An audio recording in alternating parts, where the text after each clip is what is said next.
Option आ रहा है, आप इसको क्लिक करेंगे तो आप देख सकते हैं कि आपकी और एक शीट बन जाएगी, शीट नंबर 2। शीट नंबर 2 में आपने जिस सेल को सिलेक्ट किया था उस सेल से रिलेटेड आपकी जो भी डेटा है वो आपको यहाँ नज़र आएगी। आपकी नई नई वर्कशीट बनती जाएंगी और उस वर्कशीट में आपको आपने जिस डेटा का डिटेल आप देखना चाहते हैं वो डेटा का डिटेल आपको यहाँ नज़र आएगा।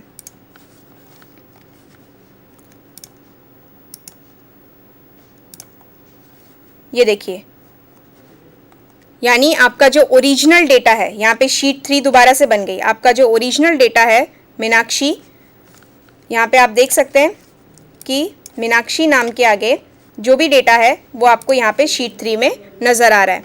तो आपका ओरिजिनल डेटा आप जो भी देखना चाहते हैं उसको अगर आप मान लीजिए यहाँ पे आपने दूसरे वर्कशीट में अगर पाइवोट टेबल बनाया है और आप भूल गए हैं कि डेटा ओरिजिनल डेटा क्या था, या फिर आप ओरिजिनल डेटा किसी एक पर्टिकुलर स्टूडेंट का स्पेसिफिकली अलग से देखना चाहते हैं, तो आप वहाँ पे उस फील्ड को सिलेक्ट करके राइट क्लिक करके शो डिटेल्स में अपने डेटा को चेक कर सकते हैं।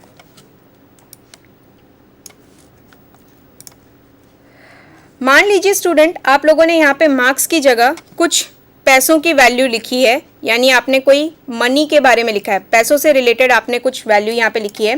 तो यहाँ पे अभी मैंने मार्क्स एंटर किया है तो मार्क्स के आगे हमें कोई भी सिंबल की ज़रूरत नहीं पड़ती है। लेकिन मान लीजिए इन सभी मार्क्स के आगे आपको कोई सिंबल की, यानी आप कोई मनी वैल्यू से रिलेटेड, पैसों से रिलेटेड आपने ये डेटा को लिखा है, तो आप क्या कर सकते हैं कि यहाँ पे आपके पास जो ऑप्शन है होम मेनू में जाके यहाँ पे आप देख सकते हैं डॉलर का सिंबल बना हुआ है। बाकी सारे सिंबल भी यहाँ पे ऑप्शन में दिए गए हैं।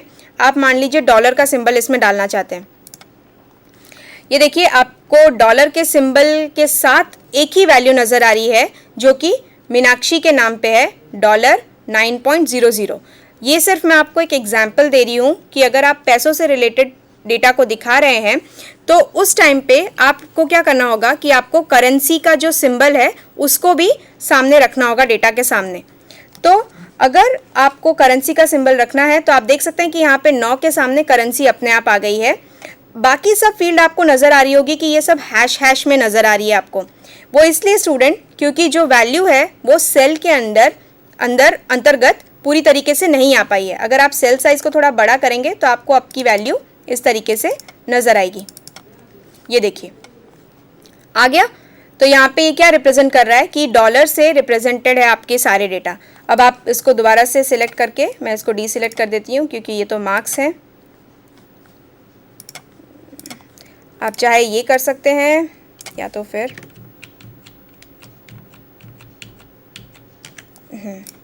ये देखिए आपका ओरिजिनल डेटा यहाँ पे दोबारा से आ गया है। तो आपको पता चला कि पाइवोट टेबल हमारे एनालिसिस को कितना आसान कर देता है। आपको मैंने पहले ही बताया कि पाइवोट टेबल में आपकी कोई भी फील्ड खाली नहीं रहनी चाहिए। यानी आपका सपोज़ आपने कोई कॉलम खाली रख दिया, यहाँ पे मैं आपको एग्जांपल दोबारा करके दिखाती हूँ तो आपको अंदाज़ा लग जाएगा कि क्या हो सकता है।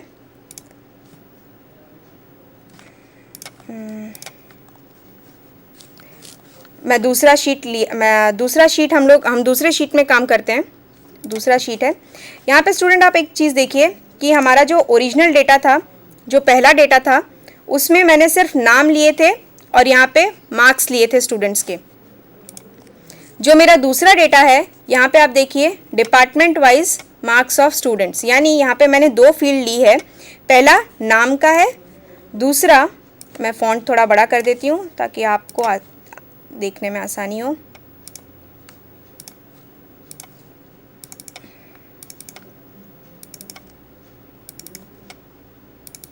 ये देखिए यहाँ पे मैंने डेटा ली है department wise marks of student, यानी मार्क्स रखे हैं स्टूडेंट के, बस एक फील्ड मैंने यहाँ पे एक्स्ट्रा डाली है जो कि है डिपार्टमेंट की फील्ड। आईटी और कंप्यूटर इंजीनियरिंग करके 2 डिपार्टमेंट मैंने डाले हैं। अब आप देखिए कि इसका पाइवोट टेबल कैसे बनता है। उससे पहले मैं आपको एरर के बारे में बताना चाहूँगी। ये देखिए मैंने एक फील्ड यहाँ पे एंटर की जो कि ये खाली है। आप देख सकते हैं ये कॉलम पूरी तरीके से खाली है। अब मैं इस पर्टिकुलर टेबल का पूरा पाइवोट टेबल बनाती हूँ।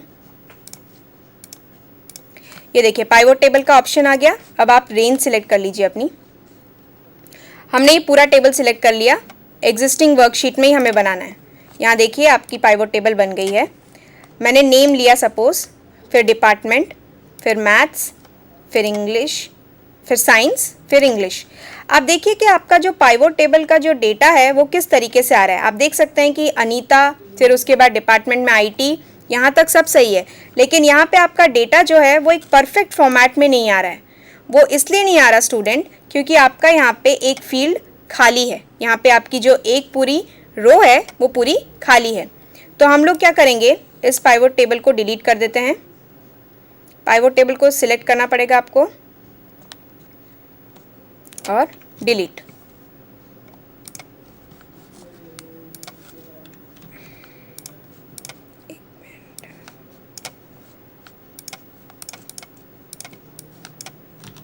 ये देखिए डिलीट हो गया। अब आप इसको अपने नॉर्मल फॉर्मेट में ले आइए ताकि हम नया पाइवोट टेबल बनाएं तो आपको आसानी हो। हम फॉन्ट साइज इसका बड़ा ले लेते हैं, 20 ले लिया। अब हम दोबारा से इस कॉलम को डिलीट कर देते हैं। अब पाइवोट टेबल अब हम लोग इंसर्ट कराते हैं। तो हमने पाइवोट टेबल लिया, हमारी रेंज हम लोग सिलेक्ट कर लेंगे।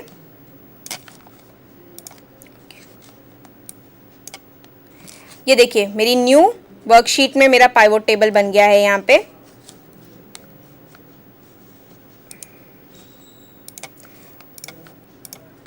और इसी वर्कशीट में अगर मुझे पाइवोट टेबल चाहिए तो मैंने इसको सिलेक्ट किया, एग्जिस्टिंग वर्कशीट, और मेरा जहाँ से मेरे को पाइवोट टेबल अपना चाहिए उस पर्टिकुलर सेल की यहाँ पे वैल्यू लिखी हुई है, यानी उस पर्टिकुलर सेल का यहाँ पे डेटा दिया है। ओके, ये देखिए यहाँ पे आपका पाइवोट टेबल बन गया। अब स्टूडेंट आप यहाँ देख सकते हैं कि मैंने यहाँ पे डेटा, नेम्स, डिपार्टमेंट और उनके मार्क्स लिए हैं। तो अब मैं क्या करूँगी कि मुझे सबसे पहले डिपार्टमेंट वाइज अपने स्टूडेंट्स का डेटा चाहिए। तो पहले मैंने डिपार्टमेंट सेलेक्ट किया। तो आप देख सकते हैं कि पाइवोट टेबल ने अपने आप डिपार्टमेंट ले लिए, कंप्यूटर इंजीनियरिंग और IT, 2 डिपार्टमेंट ले लिए। अब डिपार्टमेंट सेलेक्ट करने के बाद मैं नेम्स लेती हूँ। तो आप देख सकते हैं कि डिपार्टमेंट के अंडर यानी CE के अंडर जितने भी नेम्स थे वो सारे नेम अब डिस्प्ले हो गए हैं। उसके बाद IT के अंडर जितने भी नेम्स हैं वो डिस्प्ले हो गए हैं। अब इन सारे स्टूडेंट्स के मार्क्स का अब हम एनालिसिस करेंगे। तो मैथ्स, साइंस और इंग्लिश। तो आप यहाँ देख सकते हैं कि रो लेबल में यहाँ पे जो पाइवोट टेबल के वैल्यूज़ हैं, जो फील्ड्स हैं, उसमें रो लेबल में आप देख सकते हैं कि डिपार्टमेंट और नेम 2 फील्ड दी हैं। इसमें आपको अगर डेटा पूरा देखना है तो आप इस तरीके से देख सकते हैं। इसको अगर आप पूरा विजुअलाइज करना चाहते हैं तो पूरा विजुअलाइज है। यहाँ पे CE के बाजू में एक सिंबल बना है जहाँ की माइनस लिखा है। इसको आप क्लिक करेंगे तो प्लस हो जाएगा और आपको सिर्फ CE में टोटल जो है उसकी वैल्यू नज़र आएगी। उसी तरीके से IT में करते हैं। तो आप इस तरीके से अपने पूरे जो डिपार्टमेंट है आपका, उन डिपार्टमेंट में जो भी टोटल वैल्यू है अगर आप उसको देखना चाहते हैं तो आप देख सकते हैं कि आपको कंप्यूटर इंजीनियरिंग और IT इंजीनियरिंग जो है उस डिपार्टमेंट में जो टोटल है उसकी वैल्यू यहाँ पे नज़र आ रही है। उसके साथ आपका लास्ट ऑप्शन जो पाइवोट टेबल अपने आप समेशन कर देता है ग्रैंड टोटल, यानी दोनों डिपार्टमेंट का ग्रैंड टोटल कितना है। फिर से आप उस बॉक्स को क्लिक करेंगे तो आप देख सकते हैं कि आपको आपका पूरा डेटा 1 बाय 1 नज़र आ रहा है। इसमें भी हम लोग अपने हिसाब से अपने जो भी फंक्शंस हैं उनको यूज़ कर सकते हैं। वही ड्रैग एंड ड्रॉप आपको करना होगा, यानी आपको इंग्लिश को यहाँ पे लेना होगा। सपोज़ इंग्लिश का मैं एवरेज फाइंड आउट करना चाहती हूँ या फिर मैं उसका मिनिमम फाइंड आउट करना चाहती हूँ। सम ऑफ इंग्लिश यहाँ पे आपको दिख रहा है, सम ऑफ इंग्लिश 2 करके ऑप्शन दोबारा से खुल गया है। इस फील्ड पे वैल्यू फील्ड सेटिंग और काउंट, अगर मैं काउंट फंक्शन पे सिलेक्ट करती हूँ तो यहाँ देखिए कितने स्टूडेंट हैं। एक स्टूडेंट का यहाँ पे उसने काउंट किया है और टोटल 5 स्टूडेंट्स है कंप्यूटर इंजीनियरिंग में और IT में टोटल 5 स्टूडेंट हैं। तो यानी आपको पता चल गया होगा कि पाइवोट टेबल ने हमारा काम कितना आसान कर दिया है, हमारा एनालिसिस करना कितना ईजी कर दिया है। अब स्टूडेंट आपको पाइवोट टेबल के बारे में तो पता चल गया होगा कि पाइवोट टेबल कितना हेल्पफुल है हमारे काम के लिए। अब मान लीजिए कि अभी आपने केतन सर ने आपको पढ़ाया कि चार्ट्स किस तरीके से हमारे डेटा को बहुत इजी वे में रिप्रेजेंट करवाते हैं। चार्ट्स एक ग्राफिकल रिप्रेजेंटेशन होता है। तो अगर हम लोग अपने डेटा का यानी हमारे पाइवोट टेबल का डेटा जो भी है, हमारा जो भी डेटा है, उसको हम लोग पाइवोट चार्ट से रिप्रेजेंट करना चाहते हैं, तो हमारा जो डेटा है वो और कितना अच्छे से हमें अपने एक इन्फॉर्मेशन देगा। यहाँ पे आप देख सकते हैं कि इंसर्ट में जाइए, पाइवोट चार्ट का ऑप्शन है। यहाँ पे देखिए, मैं आपको दोबारा दिखा रही हूँ। पाइवोट टेबल का पहला ऑप्शन है जहाँ जो कि हमने यहाँ पे बनाया है, दूसरा है पाइवोट चार्ट का ऑप्शन। तो यहाँ पे आप पाइवोट चार्ट जब सिलेक्ट करेंगे तो आप देख सकते हैं कि पाइवोट चार्ट में भी आपको रेंज सिलेक्ट करनी होती है। तो अपने आप यहाँ पे रेंज सिलेक्टेड है, लेकिन हमें जो रेंज चाहिए वो हमें सिलेक्ट करनी होगी। हमने नेम से लेके अपना पूरा रेंज सिलेक्ट किया। एग्जिस्टिंग वर्कशीट में ही हमें अपना चार्ट चाहिए। ओके,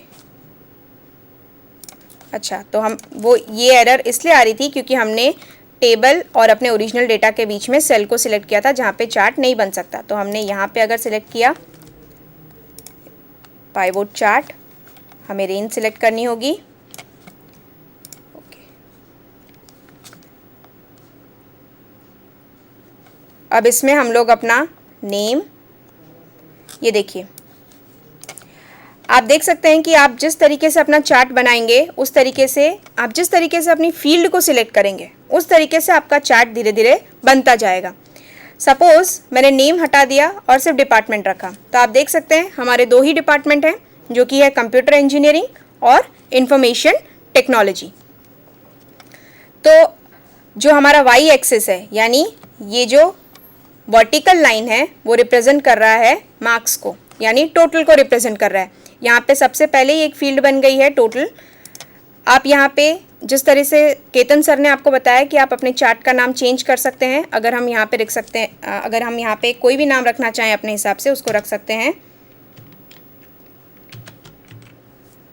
मैं नाम चेंज करके चार्ट का मार्क्स एनालिसिस रख रही हूँ। यहाँ पे आप देख सकते हैं कि जो वर्टिकल लाइन है वो वाई एक्सिस है और जो हॉरिजॉन्टल लाइन है वो एक्स एक्सिस है, वो आपके डिपार्टमेंट को रिप्रेजेंट कर रहा है और ये वर्टिकल लाइन आपके टोटल को रिप्रेजेंट कर रहा है। यहाँ पे अगर मैंने नेम्स और डिपार्टमेंट दोनों लिया तो आप देख सकते हैं कि जो चार्ट बना है, यहाँ पे नेम्स भी दिए हैं प्लस डिपार्टमेंट भी यहाँ पे शो किया गया है। तो कंप्यूटर इंजीनियरिंग के अंडर जितने भी नेम्स हैं वो सारे रिप्रेजेंट किए गए हैं और आईटी डिपार्टमेंट के अंदर जितने भी नेम्स हैं वो सारे रिप्रेजेंट किए गए हैं। अब आप इसमें मैथ सिलेक्ट कीजिए। ये देखिए, बार चार्ट बन गया आपका। आप देख सकते हैं कि यहाँ पे कॉलम्स बन गए हैं, कॉलम चार्ट है। इस पर्टिकुलर चार्ट में जितने भी मार्क्स हैं स्टूडेंट के मैथ्स के अंदर, क्योंकि हमने सिर्फ मैथ्स को सिलेक्ट किया है, वो आपको नज़र आएगा। यहाँ पे देखिए स्टूडेंट, 0 से 100 तक की वैल्यू यहाँ पे आ गई है। ये रेंज ले ली है पाइवोट टेबल चार्ट ने 0 से 100 की। और आप देख सकते हैं कि अपने चार्ट को अपने डेटा के साथ मैच करके देख सकते हैं। देखिए, अरुणा का यहाँ पे अरुणा के मैथ्स में है 35। तो आप यहाँ पे अपने डेटा को देख सकते हैं। यहाँ पे 30 और 40 के बीच में अरुणा की वैल्यू चार्ट ने रिप्रेजेंट करवा दी है। ये सिर्फ मैथ्स का डिटेल है, यानी मैथ्स का जो मार्क्स है वो यहाँ पे चार्ट के थ्रू समझाया गया है। इसके आगे आप साइंस, फिर इंग्लिश, आप जिस तरीके से अपने डेटा को लेना चाहेंगे उस तरीके से आपका चार्ट धीरे धीरे बनता जाएगा। इस चार्ट को मैं थोड़ा बड़ा कर देती हूँ ताकि आप आराम से देख सकें। इस तरीके से आप अपने चार्ट को बड़ा भी कर सकते हैं। ये देखिए, आपका चार्ट बन गया इस तरीके से। आप देख सकते हैं कि यहाँ पे जो कॉलम्स, जो बार्स हैं, जो कि आपके डेटा को रिप्रेजेंट कर रहे हैं, 3 रंग में आए हैं। एक है ब्लू, एक है रेड, एक है ग्रीन। और यहाँ पे ये ब्लू, रेड, ग्रीन क्या है, यहाँ पे साइड में उसकी डिटेल आपको नज़र आएगी। ये देखिए,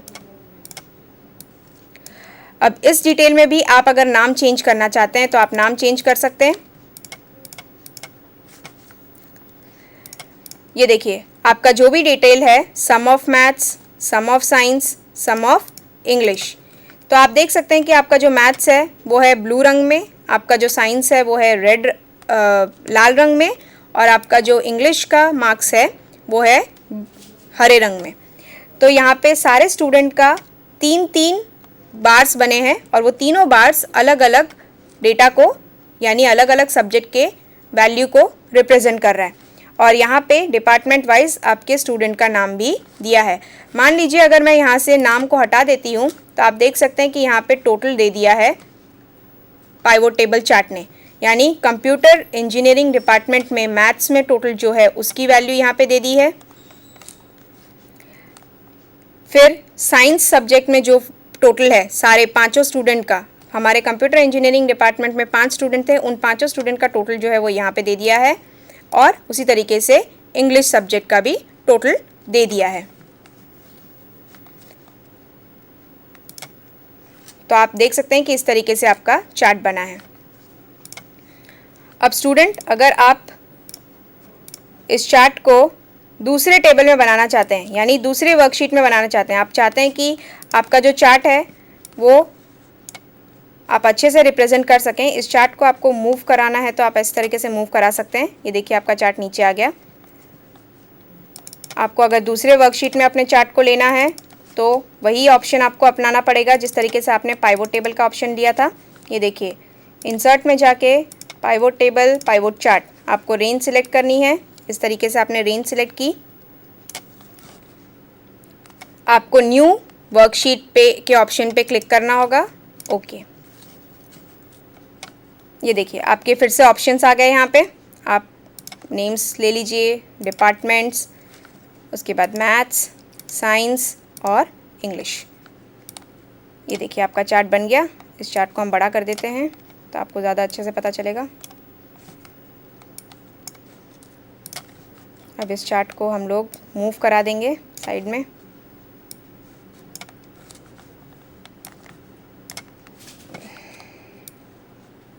ये देखिए आपने नेम पहले सिलेक्ट किया था, इसलिए नेम के हिसाब से आपके स्टूडेंट का डिटेल यहाँ पे आ गया है। यहाँ पे चार्ट के साथ आपके चार्ट की क्या डिटेल है वो आपको बाई साइड यहाँ पे एक्सेल की शीट में नज़र आ रही होगी। आपने जिस फील्ड को पहले सिलेक्ट किया वो फील्ड पहले आ गई है, नेम्स, वो किस डिपार्टमेंट में है वो फील्ड आ गई है। सम ऑफ मैथ्स क्या है, सम ऑफ साइंस क्या है, सम ऑफ इंग्लिश क्या है, उन सारे स्टूडेंट का। और ग्रैंड टोटल आप यहाँ पे देख सकते हैं। ये ग्रैंड टोटल हमें कब हेल्प करता है, जब हम सिर्फ डिपार्टमेंट को चूज़ करते हैं। तो इन सब एग्जाम्पल से स्टूडेंट्स आपको समझ में आ गया होगा कि पाइवोट टेबल किस तरीके से बहुत ही हेल्पफुल है हमारे डेटा का एनालिसिस करने के लिए। उन डेटा में हमें कोई भी इंफॉर्मेशन चाहिए, हम कोई भी फंक्शन यूज़ करना चाहते हैं तो हमें फंक्शन की सिंटेक्स लिखने की कोई ज़रूरत नहीं है, हम डायरेक्टली पाइवोट टेबल की हेल्प से उन फंक्शंस को यूज़ कर सकते हैं। आपने